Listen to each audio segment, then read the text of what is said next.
LGBTQIA+ அப்படிங்கிறவங்க யார்? ஆணா இருந்து பெண் அடையாளம் எடுத்துக்கொள்ள டிரான்ஸ் விமன்னு சொல்லுவாங்க. ஐன்றது இன்டர்செக்ஸ். இன்டர்செக்ஸ்க்கு தமிழில் வந்து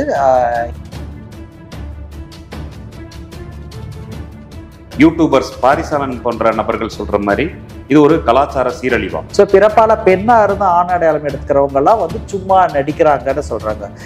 இதுவே ஒரு எத்திக் இல்லாத விஷயமா ஒரு பாரிசாலன் திரும்ப சட்டத்துக்கு எதிராக பேசிட்டு வந்திருக்கிறாருன்றதுக்கும் பாரிசாலனுக்கு இது ஒரு எச்சரிக்கையா இருக்கட்டும்னு சொல்றேன். நீங்க சட்டத்துக்கு எதிராக பேசிட்டு இருக்கிறீங்க.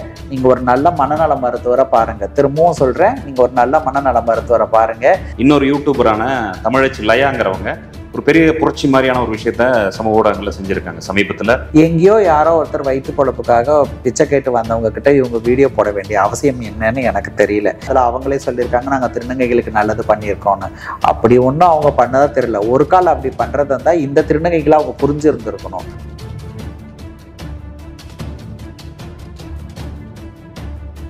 பேருக்காக வேண்டி ஏதோ ஒன்று பண்ணணும், பரபரப்பாக பேசணுன்றதுக்காக இது பண்ண மாதிரி இருக்கு.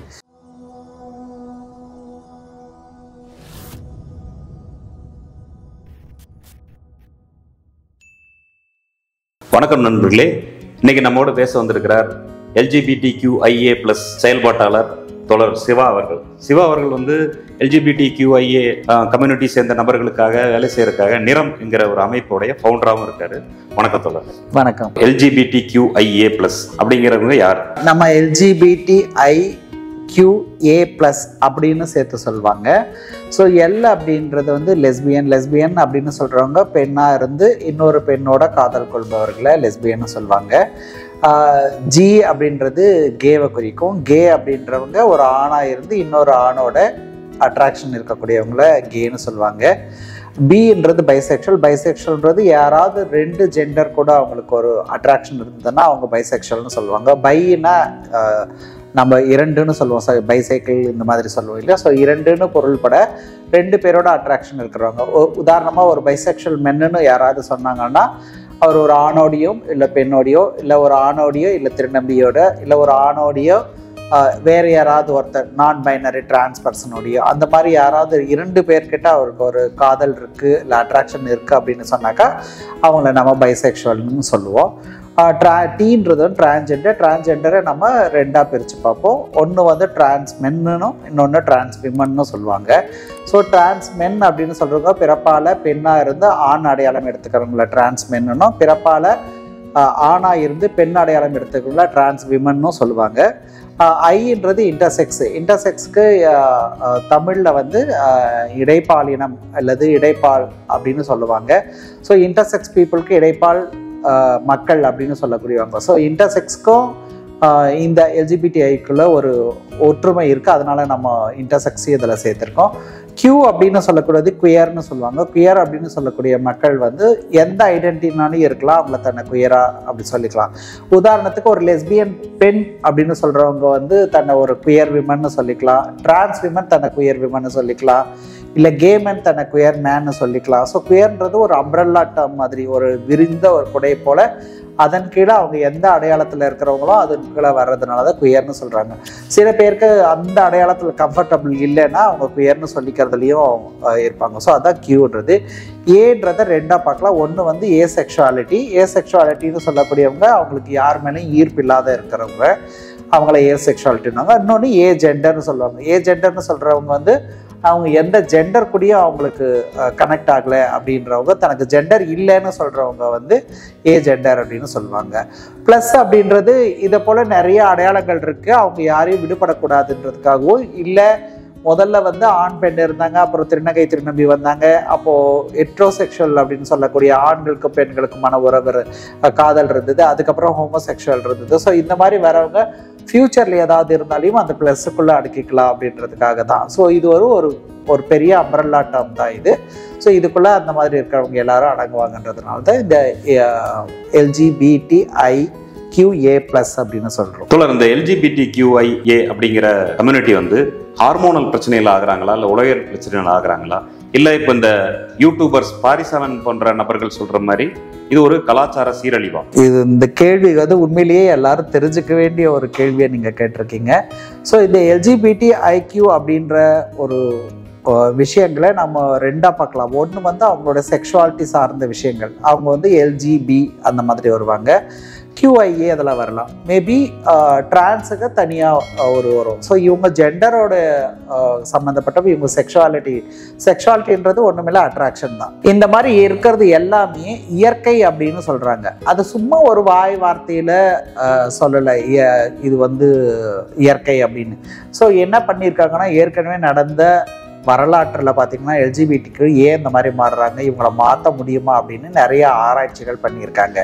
என்னெல்லாம் பண்ணியிருக்காங்கன்னா, ஹார்மோன் தெரப்பி கொடுத்துருக்குறாங்க. அதாவது ஒருத்தர் தன்னை பெண்ணாக உணர்ந்தால் ஆணுக்கான ஹார்மோனை குறைவனால அப்படி உணர்றாங்கன்னு அவங்களுக்கு ஆணுக்கான ஹார்மோன் வந்து நிறைய கொடுக்கறது. இல்லை தன்னை வந்து ஒருத்தர் ஆணாக உணர்றாங்கன்னா அவங்க பெண்ணாக்கான ஹார்மோன் வந்து அதிகப்படுத்தி கொடுக்கறது. ஸோ இந்த மாதிரிலாம் கொடுத்து ட்ரை பண்ணி பார்த்து அவங்களுக்கு சைக்ரியாட்டிக் இஷ்யூ இருக்கான்னு வந்து செக் பண்ணி பார்த்து அவங்களுக்கு மரபணுவில் மாற்றம் இருக்கான்னு பார்த்துருக்காங்க. ஸோ இதெல்லாம் பார்த்துட்டு அப்புறம் கிளியராக ஸ்டேட்மெண்ட் என்ன சொல்லியிருக்காங்கன்னா, இது வந்து ஹார்மோன் இஷ்யூ கிடையாது, சைக்கலாஜிக்கல் இஷ்யூ கிடையாது, சைக்ரியாட்டிக் இஷ்யூ கிடையாது, ஜெனட்டிக் இஷ்யூ கிடையாது, டிஎன்ஏலையும் குறைபாடு கிடையாது, மரபணுவிலையும் குறைபாடு கிடையாதுன்றதெல்லாம் சயின்ஸில் நிரூபணம் ஆயிடுச்சு. ஆனாலும் நிறைய பேர் இப்போ ஒரு விஷயங்களை புரிஞ்சிக்காம பாதியில் அறவேக்காட்டுத்தனமாக நிறைய விஷயங்களை பேசுகிறாங்க. இது வந்து இதனால் இப்படி ஆச்சு, இதனால் இப்படி ஆச்சு அப்படின்னு. இது வந்து பொதுமக்களுக்கு அந்த புரிதல் இல்லை அப்படின்னாக்கா எனக்கு அதில் வந்து ஒரு பெரிய குறைபாடு இல்லை. ஏன்னா அவங்களுக்கு அதில் தெளிவில்லை, இல்லை அதை பற்றின பேச்சு இல்லை, அதை பற்றின உரையாடல் இல்லை, அதை பற்றின விவாதங்கள் இல்லைன்றது என்னால் புரிஞ்சுக்க முடியுது. ஆனால் ஒருத்தரை நம்பி இருக்கிறாங்க, எனக்கு கீழே இவ்வளோ பேர் இருக்கிறாங்க, நான் சொல்கிறத கேட்பாங்க, நான் ஒரு குறிப்பிட்ட மக்களுக்கு நான் ஒரு பிரதிநிதியாக இருக்கிறேன் அப்படின்னு பேசுகிறவங்க அந்த பொறுப்போடு செயல்படணும். அவங்க வகிக்கிற இல்லை அவங்க செய்ய வேண்டிய விஷயங்களை யோசித்து கொஞ்சம் ஹோம்ஒர்க் பண்ணணும்னு தான் நான் பார்க்குறேன். ஏன்னா பாரிசாலன் மாதிரி இருக்கிறவங்களாம் எந்த ஹோம்ஒர்க் பண்ணாருன்னா தெரியல எனக்கு. அவர் சொல்கிறது எல்லாமே அவருடைய வாயிலிருந்து வந்தவை தவிர உலக மக்கள் யாரும் அதை ஒத்துக்கல. எந்த நாட்டிலையுமே ஒத்துக்காத விஷயத்தை தான் அவர் சொல்லிட்டு இருக்காரு. நிறைய முரணாக இருக்குது அந்த வீடியோவில் பார்த்தீங்கன்னா. உதாரணத்துக்கு வந்து என்ன சொல்கிறாருன்னா, திருநங்கைகள் ஓகே, அவங்க வந்து குரோமோசோம்னால அப்படி ஆயிடுறாங்க, ஜெனட்டிக் இஷ்யூனால பிறக்கும் போதே அப்படி ஆயிடுறாங்க அப்படின்னு. அதாவது திருநங்கைகள்னு சொல்றவங்க பிறப்பால ஆணா இருந்து பெண் அடையாளம் எடுத்துக்கிறவங்கள சொல்றாங்க. ஸோ பிறப்பால பெண்ணா இருந்து ஆண் அடையாளம் எடுத்துக்கிறவங்கலாம் வந்து சும்மா நடிக்கிறாங்கன்னு சொல்றாங்க. இதுவே ஒரு எத்திக் இல்லாத விஷயமா, ஒரு ஜஸ்டிஸ் இல்லாத விஷயமா தான் இருக்குது. ஏன் அப்படி சொல்லியிருக்காருன்னு நான் பர்சனலாக எப்படி பார்க்குறேன்னா, திருநங்கைகள் எங்கன்னா கேள்வி கேட்டுருவாங்கன்னு பயத்தினால அப்படி ஓடி ஒளிஞ்சிட்டு சொல்கிறாரு அப்படின்னு தான் தோணுது. அவருக்கு இந்த எல்ஜிபிடி பற்றின எந்த புரிதலுமே இல்லை, எந்த ஒரு நாலேஜுமே இல்லைன்னு தான் பார்க்குறேன். அவர் ஹார்மோன் குறைபாடுனால இப்படி ஆயிடுறாங்கன்னு சொல்கிறாரு. அப்புறம் சம்மந்தம் இல்லாமல் மற்ற தலைவர்களை அவரை இழுத்து பேசுகிறாரு. அவர் உதாரணமாக பெரியாரவங்களாம் வந்து இப்படி கெடுத்துட்டாங்க அப்படின்னு சொல்கிறாங்க. திராவிட ஆட்சி இப்படின்னு சொல்கிறாரு. திராவிட ஆட்சிக்கும் எல்ஜிபிடிக்கும் என்ன சம்பந்தம்னு தெரியல, பெரியாருக்கும் எல்ஜிபிடிக்கும் என்ன சம்பந்தம் தெரியல. பெரியார் இருக்கும்போது திருநங்கைகளோ இல்லை அவர் வந்து திருநங்கைகளை பற்றியோ எங்கேயும் பேசினதா எந்த எவிடன்ஸுமே இல்லை. அவர் இந்த நிலைப்பாட்டில் அவர் இருந்தாரானும் தெரியாது.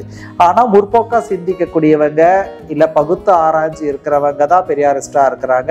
அவங்க பல விஷயங்களை படிக்கிறாங்க, தெரிஞ்சுக்கிறாங்க, அது அவங்களுக்கு அந்த நாலேஜ் இருக்கு. அதனால அவங்க கூட சேர்ந்து பயணிக்கிறாங்க. அவங்க மட்டும் இல்லை, அவங்களோட சேர்ந்து ஒரு கம்யூனிட்டியோட பேரண்ட்டுங்க கூட நடக்கிறாங்க, சிஸ்டர்ஸ் கூட நடக்கிறாங்க, பிரதர்ஸ் நடக்கிறாங்க, அலைஸ்ன்னு சொல்லக்கூடிய மற்றவங்க அவங்களோட சேர்ந்து இருக்கிறவங்க வராங்க.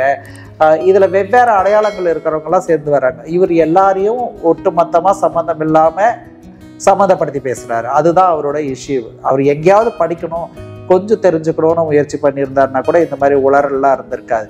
இது எங்க எல்லாத்தையும் கனெக்ட் பண்ற புள்ளி எதுன்னும் எங்கேயுமே சொல்லலை. அவரு ஏதாவது ஒரு புள்ளி கனெக்ட் பண்ணியிருக்கணும் இல்லையா, திராவிட ஆட்சியில் இது நடக்குதுன்னு. ஆக்சுவலி 377 பற்றி அவர் பேசுகிறாரு. 377 எடுத்தது வந்து திராவிட ஆட்சி கிடையாது. 377 வந்து இந்திய ஒன்றியத்தோட சட்டத்தினோட கையின் அடிப்படையில் தான் இருந்துச்சு. இந்திய அரசாங்கம் தான் அதை வந்து நீக்குச்சு. 377 வந்து டீக்ரிமினலைஸ் பண்ணிச்சு. சட்டத்தை முழுசும் நீக்கலை, அதில் வந்து சில மாறுபாடுகள் பண்ணியிருக்காங்க, ரிப்பீல்னு சொல்லக்கூடிய மாறுபாடுகளை பண்ணியிருக்காங்க. ஸோ ஆனால் அவர் வந்து உஷாராக இந்திய ஒன்றியத்தை பற்றி எதுவுமே பேசலை. அவர் பேசுறது அவர் யோக்கியமானவராக இருந்தால் 377 வந்து நீக்கினது மத்திய அரசாங்கத்தை பற்றி ஒரு வரியும் குறிப்பிடலை. ஸோ இதுலேருந்தே தெரியுது அவருக்கு வந்து உள்நோக்கம் கற்பிக்கணும், மக்கள் எதுக்கு எதிராக இருக்கிறாங்களோ அதையெல்லாம் ஒரு திராவிடத்துக்கு எதிராக திருப்பி விடணுன்ற அந்த வேலையை தான் அவர் செஞ்சிருக்காரு தவிர அவருக்கு எல்ஜிபிடி பற்றினா தெரியல. எனக்கு ஒரு சிரிப்பாக தான் வந்துச்சு, இவருக்கு எல்ஜிபிடியை பற்றி ஏன் இவ்வளோ பயம் இருந்திருக்குன்னு எனக்கு தெரியல. ஏன்னா எல்ஜிபிடி மக்கள் பற்றி இப்போ நிறையவே புரிஞ்சுக்கிறாங்க, நிறைய சப்போர்ட் இருக்காங்க. ஒவ்வொரு வருஷமும் ப்ரைடு மார்ச் அப்போ பார்க்குறோம், அவர் ப்ரைடு மார்ச்சையும் விட்டு வைக்காமல் அதையும் வேற பண்ணக்கூடாது அப்படிலாம் சொல்லியிருக்கிறாரு. அவர் எல்லாம் நிறைய உளறல்ல இதுவும் ஒரு உளறலாக தான் பார்க்குறேன். அதுக்கு நான் கண்டிப்பாக கண்டனம் தெரிவிச்சுக்கிறேன். பாரிசாலன் திரும்ப சட்டத்துக்கு எதிராக பேசிட்டு வந்திருக்கிறாருன்றதுக்கும் பாரிசாலனுக்கு இது ஒரு எச்சரிக்கையாக இருக்கட்டும்னு சொல்கிறேன். நீங்கள் சட்டத்துக்கு எதிராக பேசிகிட்டு இருக்கிறீங்க, நீங்கள் ஒரு நல்ல மனநல மருத்துவரை பாருங்கள். திரும்பவும் சொல்கிறேன், நீங்கள் ஒரு நல்ல மனநல மருத்துவரை பாருங்கள். உங்களுக்கு அட்லீஸ்ட் நீங்கள் கொஞ்சம் மீதி இருக்கிற நாளாவது நீங்கள் சந்தோஷமாக கழிச்சுக்கணும், ஒரு அறிவார்ந்து சிந்திக்கிறதுக்காவது பழகிக்குங்க அப்படின்னு நான் அவருக்கு பதில் சொல்லிக்கிறேன். வேலை வாய்ப்பு அப்படிங்கிறதுல திருநர் சமூகத்துக்கு என்ன மாதிரியான சிக்கல்கள் இருக்கு? உதாரணமா இன்னொரு யூடியூபரான தமிழச்சி லயாங்கிறவங்க ஒரு பெரிய புரட்சி மாதிரியான ஒரு விஷயத்த சமூக ஊடகங்களில் செஞ்சுருக்காங்க. சமீபத்தில் கோயம்பேடு பஸ் ஸ்டாண்டில் அவர்கிட்ட வந்து பணம் கலெக்ஷன் கேட்ட திருநங்கைகளை கூட சண்டை போடுற ஒரு வீடியோ வைரல் ஆச்சு. அப்போ வந்து இவங்களுக்கு வந்து ஒழுக்கம் இல்லை, இவங்க இப்படிதான் இருப்பாங்கிற மாதிரியான விஷயங்கள்லாம் இருந்தது. இந்த மாதிரியான இருக்கக்கூடிய ஆட்கள்னாலதான் இன்னைக்கு வந்துட்டு மொத்தமே கெட்டு போகுது. அது சார்ந்த வேலை வாய்ப்பு அப்படிங்கிறதையும் இந்த வீடியோவை பற்றிய உங்களுடைய கருத்து என்ன? அந்த வீடியோவை அந்த ஆக்சுவலாக அங்கே என்ன நடந்ததுன்றதுக்கு முழுசாக வீடியோ இல்லை. நான் பார்த்த வரைக்கும் ஒரு பிட் ஆஃப் வீடியோ தான் ரிலீஸ் ஆகிருக்கு. அந்த பிட் ஆஃப் வீடியோவில் நான் அப்சர்வ் பண்ண இல்லை நான் அதிலிருந்து உணர்ந்த சில விஷயங்களை மட்டும் நான் சொல்கிறேன். ஒன்று வந்து ரோட்டில் போயிட்டு அவங்க புரட்சி பண்ண வேண்டிய அவசியம் கிடையாது. நீங்கள் நல்லது பண்ணணும்னா அதுக்கான நிறுவனங்கள் இருக்குது, அதுக்கான தலைவர்கள் இருக்காங்க, திருநங்கைகள் இருக்காங்க.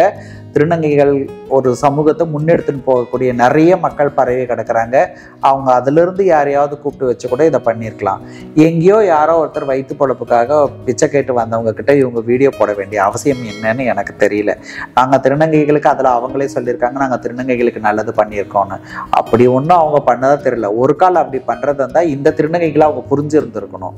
இந்த திருநங்கைகளையே அவங்களால புரிஞ்சுக்க முடியல அப்படின்றத தான் நான் பார்க்குறேன். ஸோ அவங்க தன்னுடைய பேருக்காக வேண்டி ஏதோ ஒன்று பண்ணணும், பரபரப்பாக பேசணுன்றதுக்காக இது பண்ண மாதிரி இருக்குது.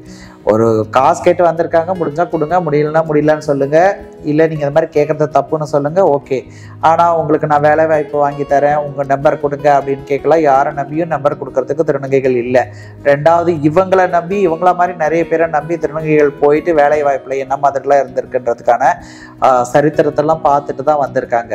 இதை இவங்க முறையாக ஏன் செயல்படுத்தலைன்றது தான் என்னோட கேள்வி. ஏதோ ரோட்டில் போகிற ஒருத்தவங்கள பிச்சை எடுக்க வந்தவங்க பிடிச்சிட்டு இவங்க புரட்சி பேசிட்டு இவங்க இப்படி தான் இருக்காங்க, அவங்க பேச்சிலேயே அவங்க சொல்லியிருக்காங்க ஒரு சில திருநங்கைகள் தான் இப்படி இருக்கிறாங்க, இவங்களால மற்றவங்களுக்கு நல்ல பேர் இருக்கு, நல்லா படிச்சு நல்ல வேலையில இருக்கிறவங்களும் இருக்கிறன்னு சொல்லியிருக்கிறாங்க. அந்த நல்லா படிச்சு நல்ல வேலையில இருக்கிறவங்க எப்படி வந்திருப்பாங்க? உங்களை மாதிரி ஆள் ரோட்ல நின்றுட்டு நம்பர் கேட்டு வந்தவங்களுக்கு தான் இருந்திருக்குமா அப்படின்றது தான் என்னோட எதிர்கேள்வியா இருக்கு. நீங்க செய்யணும்னு நினைச்சிருந்தீங்கன்னா அது முறைப்படி செய்யணும். நீங்க அதுக்கான நிறுவனங்கள் நிறைய பேர் இருக்காங்க, நிறைய மக்கள் இருக்காங்க. இல்லை நீங்கள் அப்படி ஏதாவது ஒன்று பண்ணணும்னு நினச்சிங்கன்னா அவங்க கிட்ட கூட நீங்கள் முறையாக பண்ணியிருக்கலாம். உங்களுடைய நோக்கம் வந்து வீடியோ பண்ணும்போதே அதனுடைய நோக்கம் என்னவா இருந்திருக்குதுன்றது நமக்கு எல்லாருக்கும் தெரியும். அவங்க வீடியோ பண்ணும்போது இதை ரிலீஸ் பண்ணுறதுக்காக தான் வீடியோ பண்ணியிருப்பாங்களே தவிர இது ஒரு எவிடன்ஸாக வச்சுக்கணும், இவங்களுக்கு இப்படி பண்ணணும், இதை பேசணும் அப்படின்னு. நீங்கள் உங்களை புரட்சியாளராக நீங்கள் எதெல்லாம் காட்டிக்கிங்க, அது காட்டுறதுக்கு திருநங்கைகள் தான் கிடைச்சாங்களா அப்படின்றது தான் என்னுடைய கேள்வி. எடுத்த உடனே இவங்களுக்கு கல்யாணம் வேணான்னு யாருன்னா ஒரு ஆம்பளை சொன்னாங்கன்னா அவங்களுக்கு ஆணூருக்கு வேலை செய்யலன்ற மாதிரியே ஒரு இருக்கிறதுனால அதை பற்றின பொதுவாக பார்த்தீங்கன்னா கிறிஸ்டியானிட்டியில் ஓரளவுக்கு இப்போது அக்செப்டன்ஸு வர ஆரம்பிச்சிருக்கு, அவங்க ஏற்றுக்கிறாங்க. பட்டாம்பூச்சி தும்பின்னு சொல்கிற டிராகன் ஃப்ளைலேருந்து 6 கொண்ட மக்கள் வரைக்கும் same sex attraction, bisexual, transgender இது எல்லாமே இருக்குதுன்னு தான் சொல்லியிருக்காங்க. ஏன்னா இந்து மதத்தில் இல்லை இந்து மதம்னு சொல்லக்கூடிய ஒரு பேக்ரவுண்ட்லேருந்து பார்த்தோம்னா ரிக்வேதத்தில் 2 ஆண் கடவுள்கள் ஒன்றா சேர்ந்து இருந்ததா, அதாவது ஆண் பெண்ணா அந்த மாதிரி ஒரு இணை சேர்ந்து இருக்கிற மாதிரி 2 பேரும் இருந்ததா மித்ரா வருண் 2 கடவுள்களாக சொல்லியிருக்காங்க. 2 கடவுள்னு சொல்லியிருக்காங்க, 2 ஆண்கள்னு சொல்லியிருக்காங்க. அவங்க 2 பேரும் ஒன்றா இருந்திருக்கிறாங்க, பேராக இருந்திருக்காங்க, இணையாக இருந்திருக்காங்கன்னு சொல்லியிருக்காங்க. இது